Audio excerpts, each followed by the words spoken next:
Hey, campfire crew, let's get it on.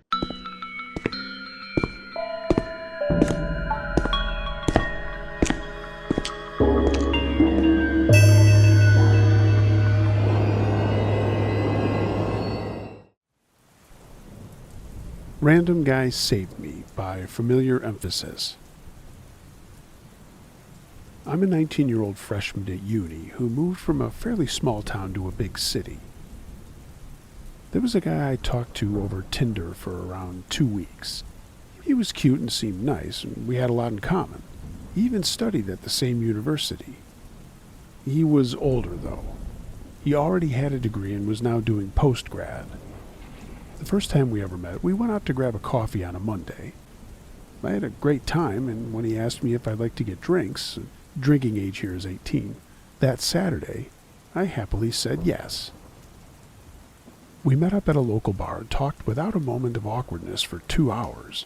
We really clicked. I had to go to the bathroom, and when I came back, a man was waiting for me outside the toilet. He stopped me and told me the guy sitting at my table put something in my drink and asked if I wanted him to call the police. I thanked him but said no, everything's fine, and went back to my table. I really liked the guy and wanted to believe that the random man was just pranking me. Still, I wasn't willing to risk it. So I told him directly what happened. I said, "I'm sorry this sounds insane, but after I got out of the bathroom, some random guy told me you put something in my drink." He laughed and said, "That's insane," as if we were giggling at the situation together. He wasn't serious about it at all. I apologized and said that I didn't think that he did that, not at all. But I'd be much more at peace if he chugged my drink just so I know the random guy was pranking me, because nothing like this had ever happened to me before. I apologized again and said the drinks were on me and that I was very sorry to make the situation awkward. He said that that was absolutely not a problem. He just had to go pee first. And I waited. After 15 minutes, I realized he was not coming back. I waited around for a little bit longer, and after a half an hour I paid and went home. Upon getting home, I checked my Tinder account and saw that he deleted his. Okay, maybe he thought I was so insane our date made him delete the app. But still, it bothered me. I Googled him and found nothing. Today, I went to the records office at my uni and asked if a person with his name was studying there. The lady working there told me that was private information she couldn't share.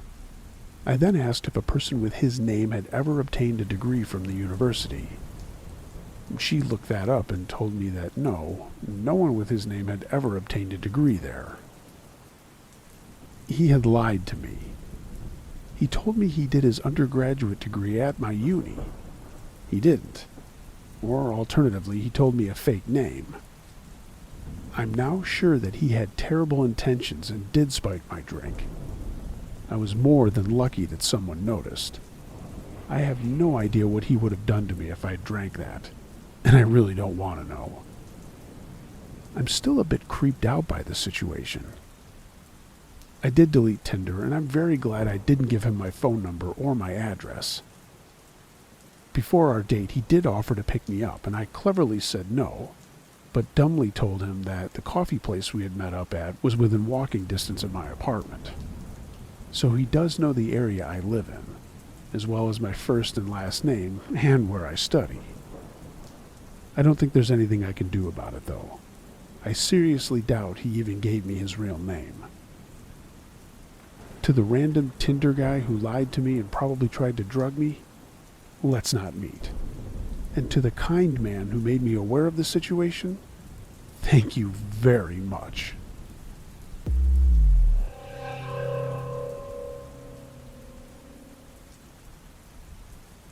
I worked at a haunted elementary school by seal of disapproval. I worked as a custodian in an elementary school for about a year at the time, and I had heard stories from my dad about the place being haunted. He would come home and tell me what the ghost had done that day and how he couldn't wait to see what it did next time. I honestly thought he was just being the goofy dad that he is, always telling interesting stories that may or may not have happened. I had never had a true encounter with a ghost before or thought they were real, but I can tell you that I definitely believe in them now. My first ever encounter with the ghost happened as I was turning off the hallway lights for the night. It was around 11:25, and all the classrooms had been cleaned and were ready for the next day, so that all that was left was doing security and turning lights off. As I reached the light switches in the front hallway by the library, I heard a little kid giggle. It came from the library, and it was faint but very clear. I froze in place for a moment, and the hairs on my arms stood on end. Then, without another moment wasted, I ran as fast as I could to the boiler room where us custodians reside at the end of our shift. I looked at my other swing shift coworker and told him what happened. He was freaked out. Then I asked him to come with me because I was scared and we still had a few more lights to turn off. He didn't want to go, but I said we have to turn those lights out. After a little bit of convincing and the potential of getting in trouble for lights being on, he begrudgingly agreed to come with me and stayed very close. As we made it to the switches by the library, I was quick to turn them off, then the ones by the front doors, and then the last ones by the school kitchen. Thankfully, nothing else happened that night, or while I was with the coworker in the hallway turning lights off. We were both happy it was done and over with, but I knew. My coworker was only temporary, and I had been assigned to this particular school for quite some time, so I was going to be stuck dealing with whatever was going on. I went home after my shift was over and told my dad what had happened. He didn't believe me and told me that he felt the spirit had left after he had acknowledged its presence for a length of time. I asked him what he meant, and he said that one day when he went into the school to clean, he felt like the weight on his shoulders was lighter, as if the spirit had left. Then he said that he had never had another ghostly encounter happen since then. I told him that maybe the ghost decided to come back. My dad still brushed it off. Little did he or I know that this was just the beginning of a chain of incidents that happened after my own personal encounter with the ghost boy. By the way, the ghost is believed to be an autistic boy who tragically died on the way to the hospital from the school. Apparently, his favorite place in the school was the library, but he also haunted the hallway and a few of the lower grade classrooms. This information was confirmed by the teacher who had him as a student, and the principal who soon left after my dad confirmed there was an entity in the school when she asked him if he thought something was going on in the building. I guess she didn't do too well with ghosts. After having my first interaction with the ghost boy, with that little kid giggling by the library late at night, I was on high alert the next day and days after that one. A number of days passed with no incidents occurring, but that didn't stop me from wondering when it would happen again, or something different than before. I was nervous and not exactly looking forward to another incident, especially since that day, the original of the other custodial route came back, and they had what is called a split route, meaning they worked 4 hours at one school and then 4 hours at another. That day, they were going to my school first and the other school last, meaning I would be all alone in the building for closing. Things started out just fine when I started my shift. Teachers were still around, and I would converse with them while wiping down their classroom sinks and grab their garbage. At first I didn't tell them about the ghost situation, as I didn't want to seem like some kind of weirdo or psycho. Plus, it was only one time, and surely there had to be some kind of explanation about what happened, right? Well, later in the shift, when all the teachers and staff had gone home, I was in one of the kindergarten rooms vacuuming the carpet.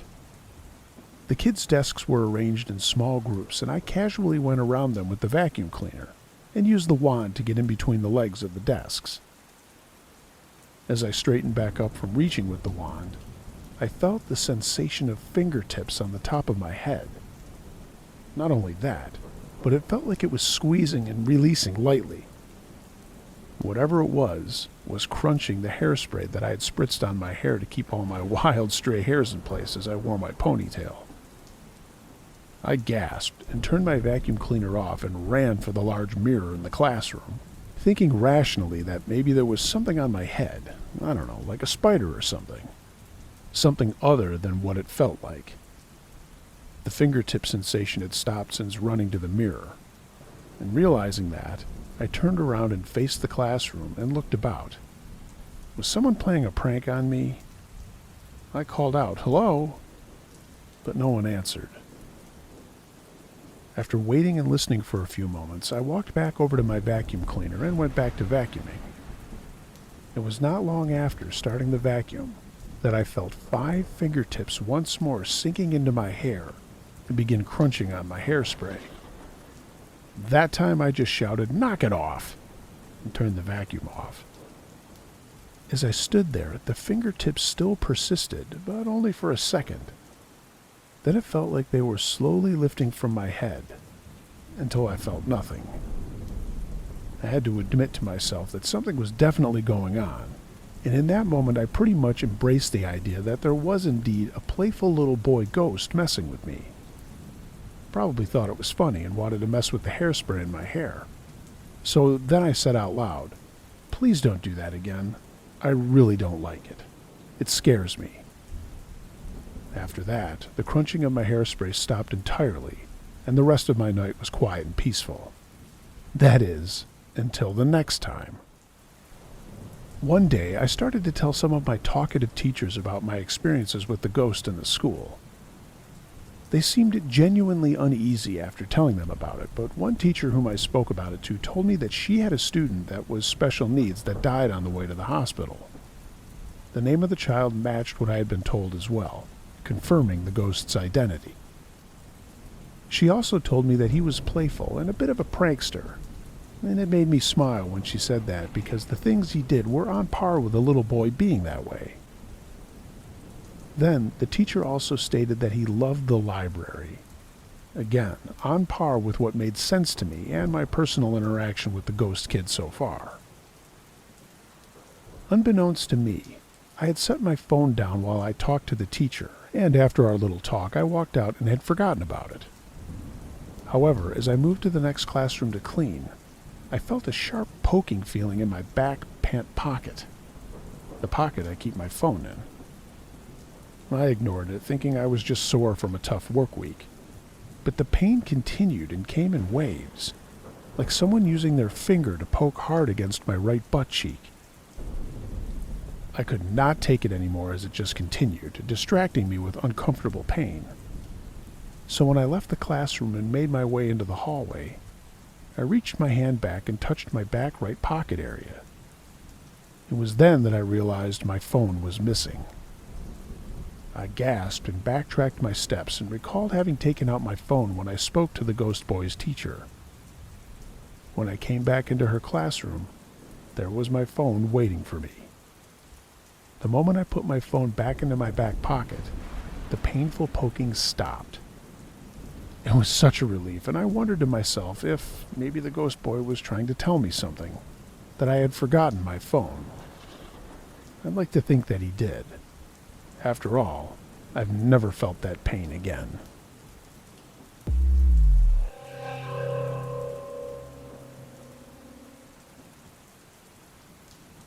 Guy Who Robbed Me Turned Into a Murderer by TJ.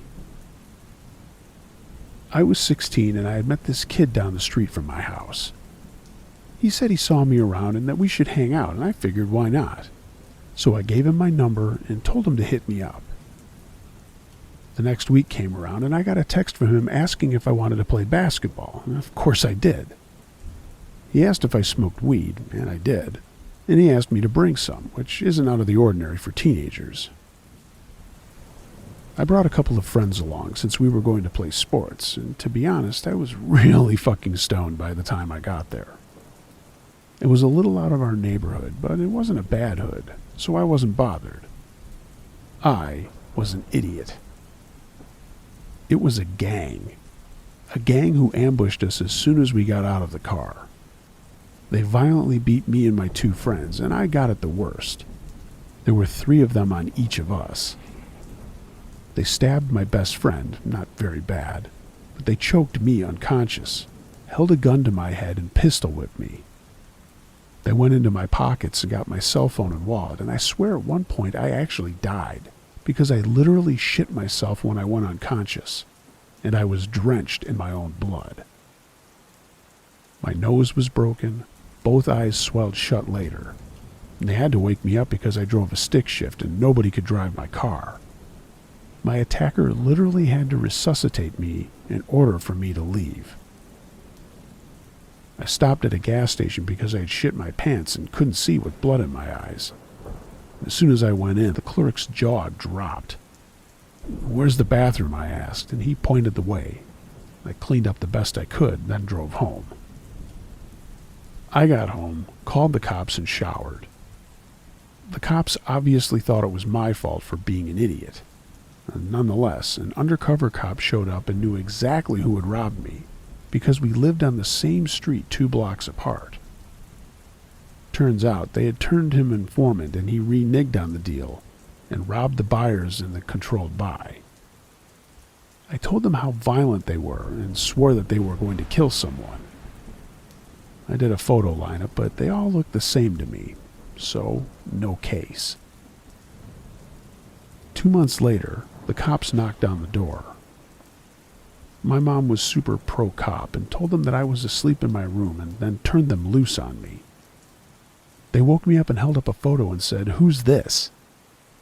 I said, "How would I know? I've never seen that person before." The cop said, "You called this person from your cell phone." "Yeah, the cell phone that I reported stolen in a violent robbery to the police." They looked stunned and stupid. I added, "They beat me almost to death. You should probably go read that police report." Then they apologized and explained that my cell phone had been used to set up a robbery, and the person in the photo had been shot to death. I told them, "I told you guys they would kill the next guy." The cops came in a blaze of glory and left in shame. I have PTSD now and have kept tabs on my assailant for 17 years. I have no ability to trust anybody, not even those closest to me.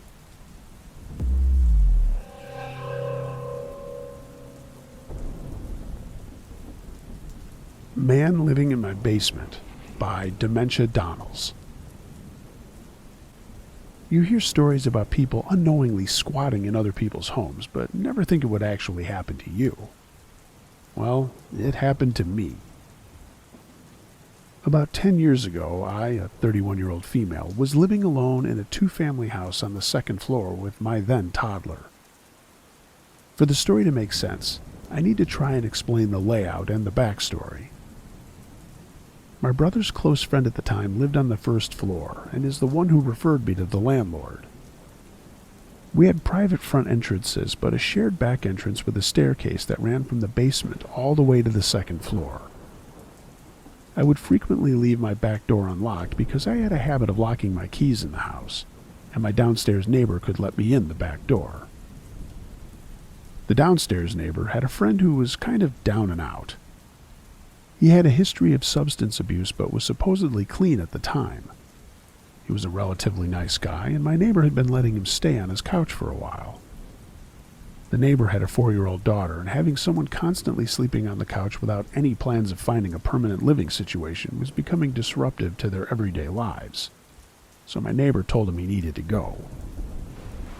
It was summertime, so the friend decided he was going to sleep on the couch on our covered porch.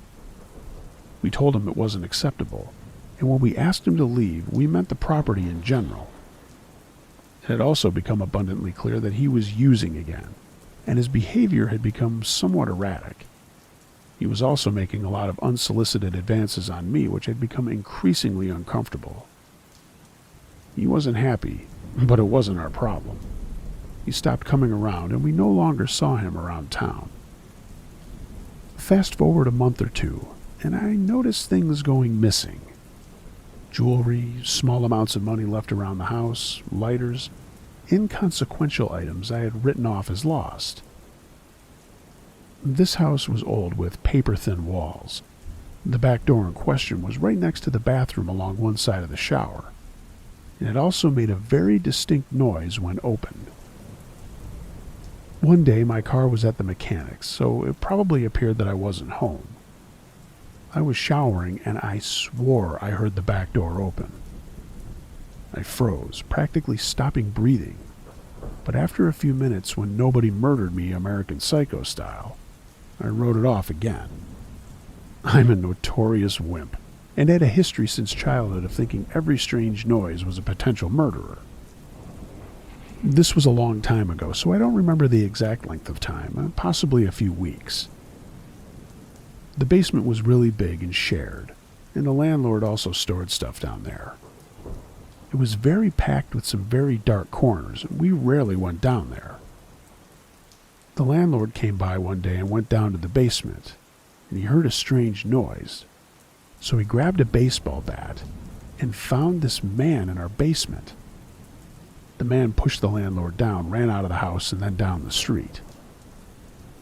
We called the police, who found him hiding in a trash can around the corner. I mean, you can't make this shit up. Upon further investigation, we found the basement window had been ever so slightly propped open. In a back corner behind some boxes was a nest of blankets filled with our missing items, plus drug paraphernalia. It reminded me of Creature's Nest under the stairs at Grimald's place. If you know, you know. The guy had also left his flip phone behind in the chaos, where we found a lot of pictures of me sleeping. This man had been high on crack, living in our basement, and regularly entered my apartment for months when I wasn't home and when I was sleeping. While he seemed like a nice guy, he was regularly high on hard drugs, and that changes people. I still get chills knowing he could have done anything to me and my child, and I never would have seen it coming. The worst part is that the charges somehow got dropped, and they never even consulted us, and they never gave us an option as the victims. This was not even close to this guy's first criminal offense. My state is notoriously soft on nonviolent criminals, regardless of whether it was a victimless crime or not. My local police department is also notorious for making deals in exchange for information on even small-time dealers, so we didn't get any justice. Luckily, this didn't have much lasting effect on my mental health, just more of a what the fuck, can't believe that really happened. At this point, it feels like a fever dream.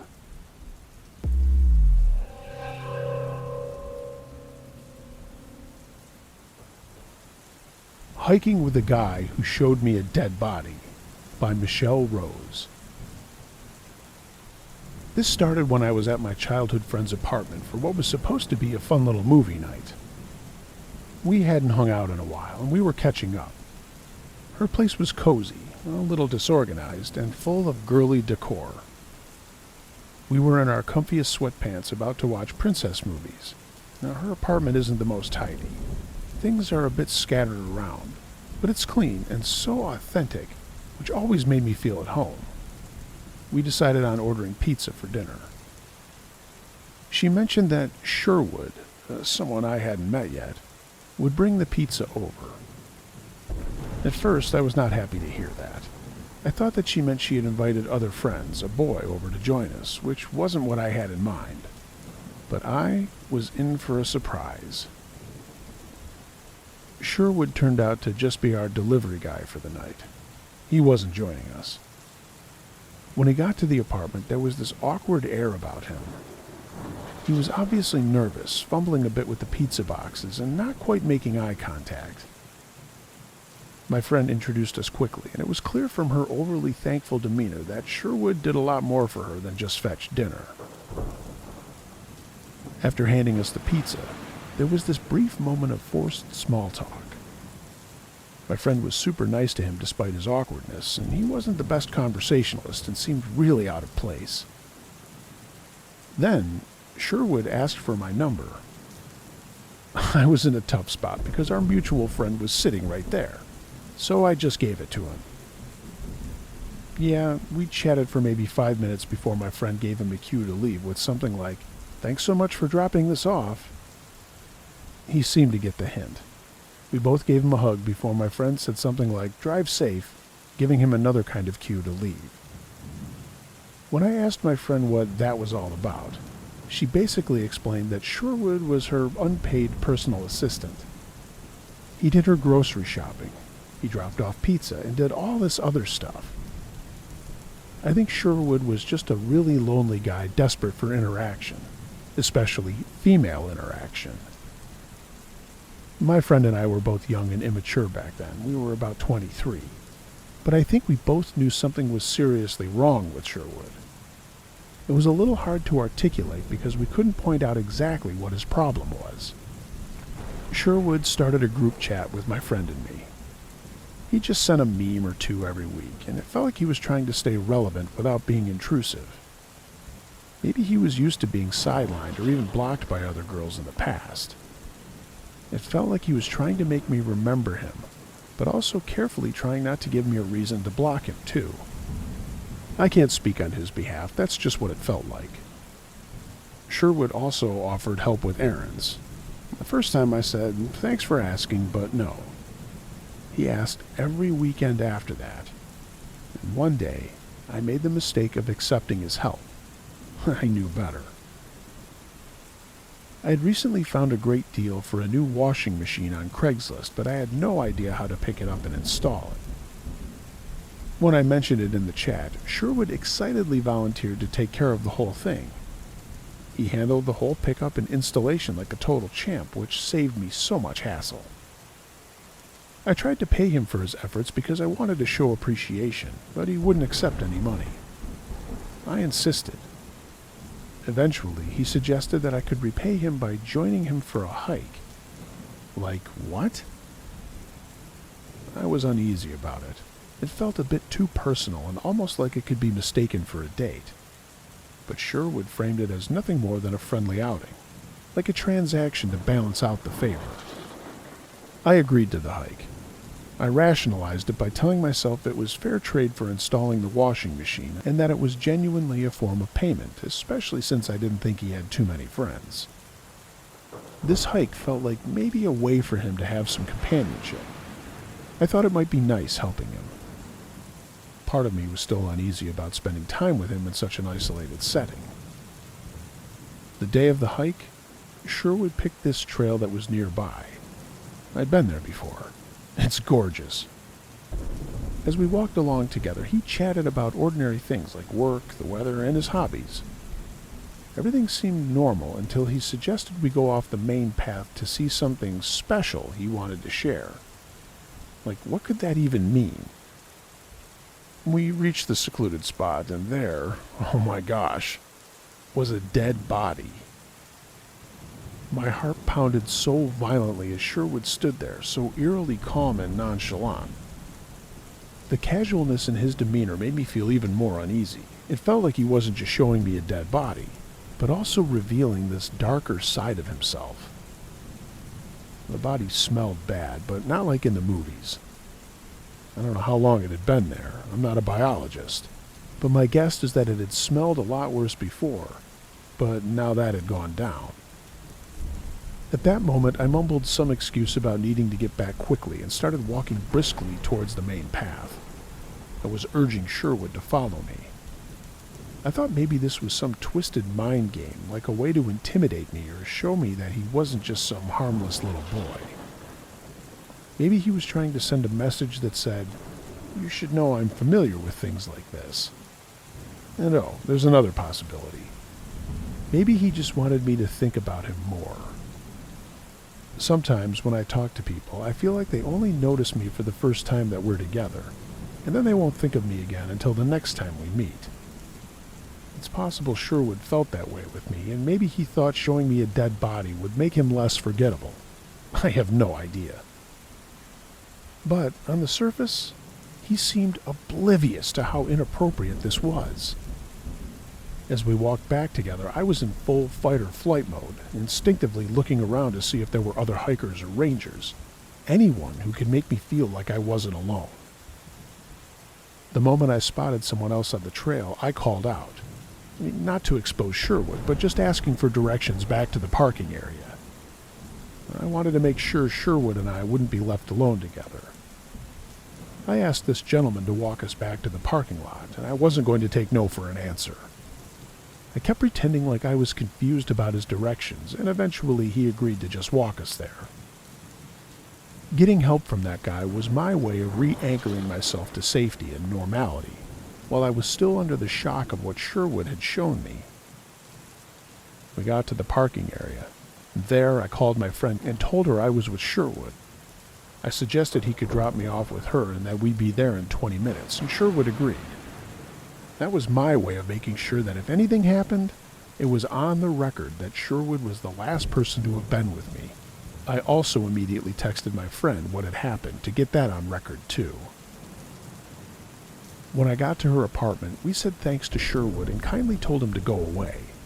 I had already told her through text, but then I started going into all the details. The fact that the body had insects, the fact that the face was decomposing but still recognizable, etc. Her reaction was pure horror. Not just about the dead body, but also how nonchalantly Sherwood had treated the whole situation. She confessed she always sensed something was off about him, even though she'd never imagined anything that disturbing. We both agreed that we needed to remove Sherwood from our lives, and she admitted she felt stuck and she had become too reliant on Sherwood to just fire him cold turkey. We planned out how we would do it. It was this gradual phasing out plan, and we would limit our interactions to times when others were present. We would slowly reduce our responses to his texts, and I would never ask for his help again, and my friend would ask for less and less. Sherwood kept texting during weekends, offering to run errands or asking if we needed anything, to which my friend would reply, "I'm trying to work on being more independent, but you've really been such a help." Eventually, as my friend started dating someone new, she introduced Sherwood to her boyfriend, and Sherwood never contacted her after that. I had called the cops the same night of the incident, but it was a while before we heard more news about it. At least a full month later, a news report confirmed discovering a dead body in that area where Sherwood had taken me hiking. They made an arrest, not of Sherwood, but of this other guy that Sherwood followed on Instagram. I have no idea if Sherwood was connected to the murder. Reflecting on everything, I think there's only one clear moral of the story. Trust your instincts.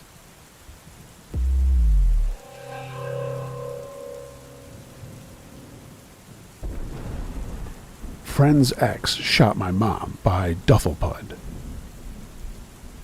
I was a child between 5 years old and 10 years old when this happened. I remember bits and pieces, but some of it is what I recall my mother telling me years ago. My mom had a friend we grew up with, Donna.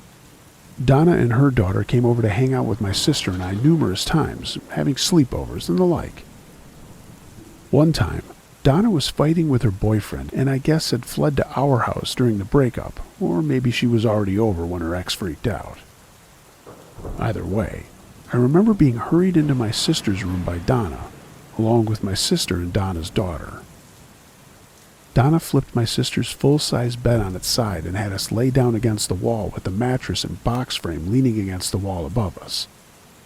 Then she moved the dresser to the door. I closed my eyes and covered my ears because I was still afraid of the dark, and my sister kept crying. This is the last I remember of the night. My mother later told me that apparently Donna barricaded us in my sister's room because of her ex, Fred. He showed up unexpectedly looking for her. My mother went to defuse the situation and explained that Donna wasn't there, we hadn't heard from her, and to go somewhere else. Fred went to his car and came back with some sort of shotgun while my mom fled back inside and locked the door. Fred let one shot go as she went in the door, peppering my mom's back with pellets and the front of our house. I guess very shortly after, the police arrived and subdued Fred without a fight. I'm not sure how long it took or what happened between her being shot and the police showing up, but I know we lived right down the block from a police station, and my mom had called when she saw Fred get there before she even confronted him. My mom's boyfriend, who worked nights, rushed home and was checking on my sister and I as my father, my parents were split co-parenting, showed up. Apparently my mom didn't get to properly explain what happened in a phone call with my dad, so all he got from it was boyfriend shooting near kids, and he came right over. My dad punched my mom's boyfriend in the face, putting him out cold before being told that he wasn't the shooter. My dad and her boyfriend had never had issues prior, and didn't after when my dad found out her boyfriend left work and rushed to check on us first. But yeah, my mom told me the truth about that night about a year before she passed away. She died with pellets still in her neck and back from that night that caused chronic pain, but for reasons beyond my understanding were not treatable. So, hey Fred, stay the fuck away from my family.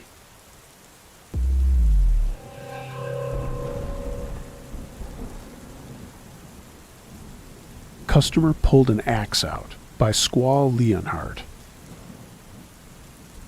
I work at a retail grocery chain, and in the store there is a liquor department which is sectioned off from the rest of the grocery store. I was working in that department when a man came in. He purchased a few alcohol shots and made conversation with me. And everything was normal until he pulled an axe out of his backpack. I was completely shocked, to be honest. It was really odd, seeing a very strange man rambling about how nobody would dare to mess with him because of his axe. He held it out in the open and kept mentioning how sharp the blade was. He even cut his receipt in half on the counter in front of me to demonstrate how sharp the blade was. He was mentioning how it could cut through bone and flesh, and I tried to not escalate the situation, and didn't really react or say much about the axe. I'm ashamed to say I was sort of frozen, and didn't tell him to put it away or leave. I wanted to keep everything calm and get him out of there as quickly as possible. I let my supervisor know immediately once he left, and she pulled me aside and asked me to describe the man. The security officer was able to identify him on camera, and my store manager ended up contacting the police. I gave a police officer my recounting of the events, and he informed me that he had spoken with the individual outside in the parking lot, and that they would trespass him from the store. It was incredibly unnerving being in that situation, in an isolated area, with someone who seemed to be mentally unstable, holding a huge axe.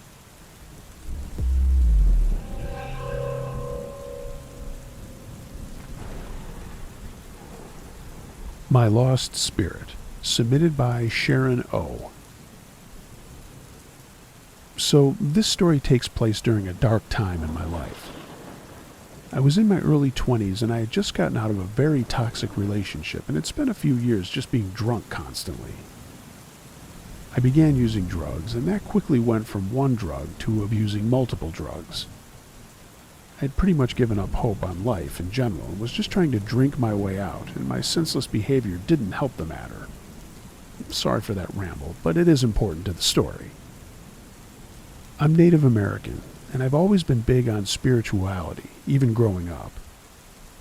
When I began my senseless behavior, I drifted away from the culture aspect out of respect for my cultural ways. One night, my cousin and I started drinking after I got off of work. I had my mom driving us around while we drank, and after a while, my mom dropped us both off at my cousin's. She asked if I was coming home that night, and I told her no and proceeded to get off with my cousin at her house. As the night went on, we continued to drink vodka and do drugs. I was on about 3 different drugs that day and night, and mixed with the alcohol, it was a terrible choice. My cousin went to the store, and I stayed behind. I was sitting at the table taking shots when I looked over and I saw my mom come in the door. I thought it was a bit odd, as she had just dropped us off an hour before that. I didn't think anything of it and asked her what she was doing. She didn't say anything, but she came over to the table and pulled a chair closer to me and sat down. It felt as if I was in a weird trance because she wasn't saying anything, but I was sitting there just talking to her like nothing. I faintly remember seeing a shadow figure over by a Christmas tree in the living room. My cousin eventually came back and asked me who I was talking to. I told her I was talking to my mom, and she looked really confused as she told me that no one was there and that my mom had dropped us off earlier. I tried to tell her that my mom was right there, sitting beside me. And when I looked over, nobody was there. The chair, however, was still sitting close beside me where I had seen her move it and then sit by me. I snapped out of the weird trance that I was in and got chills down my spine. Nonetheless, the night went on, and eventually I went to bed. I went to work and went about my day the next day, not putting much thought into the previous night's happenings. After work, I went to my mom's, and without even mentioning the events that took place the night before, she began to tell me that after she dropped my cousin and I off, she went home and was going about her usual nightly routine, getting ready for bed. She told me that she had heard me call out to her from my bedroom down the hallway, and she said she thought it was rather strange as she heard it loud and clear in my voice. She said she got a little freaked out when she remembered that I wasn't home, and I truly feel that my spirit was scared and lost and must have followed her home. In my culture, there's a belief that when you are under the influence, your spirit leaves your body for 4 days after any drug or alcohol abuse. And when that happens, anything can step in and take over. I feel that my spirit must have followed my mom home and was crying out to her while I was in this trance-like state. When I saw her and she wasn't there, I felt that her spirit must have come to me, and that's why I saw her, and why she had heard me calling out when I wasn't there. I still get chills when I think about this. I'm now almost 2 years alcohol-free and almost 3 years off of drugs. I no longer have that lost, empty feeling of despair. I feel whole and strong again. Things like this are a reminder of how scary that lifestyle is, but also how powerful spirituality really is. I keep my faith strong and pray that I never fall back into that sad, dark lifestyle ever again. I sometimes wonder if the shadow person I saw was trying to get inside me, but a mother's love felt something was wrong, and her spirit came to protect me. When I informed her of the things that I experienced that night, and seeing her when she was not there, she told me that she knew something was wrong despite me not saying a word about it. Some may not believe my story, which I wouldn't believe you if you told me it was yours. But through my spiritual beliefs, I know what happened that night wasn't something that I just imagined. Uncle Joshua here. Thanks for the story, and congrats on 2 years free of booze and 3 years free of drugs. It's the best way to live. Very proud of you.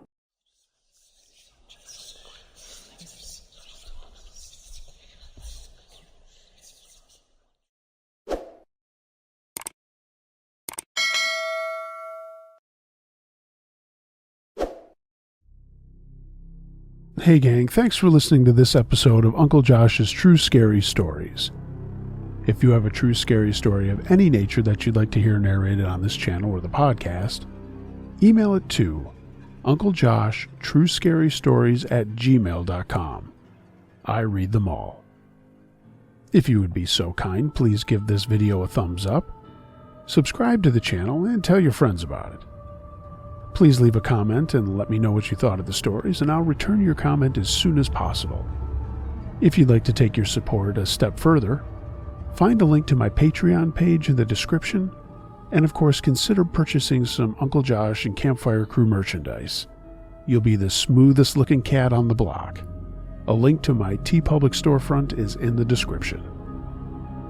Everyone, be excellent to each other, and until next time, be wary of things that go bump in the night. It could be anything. A ghost, a monster, or the guy next door.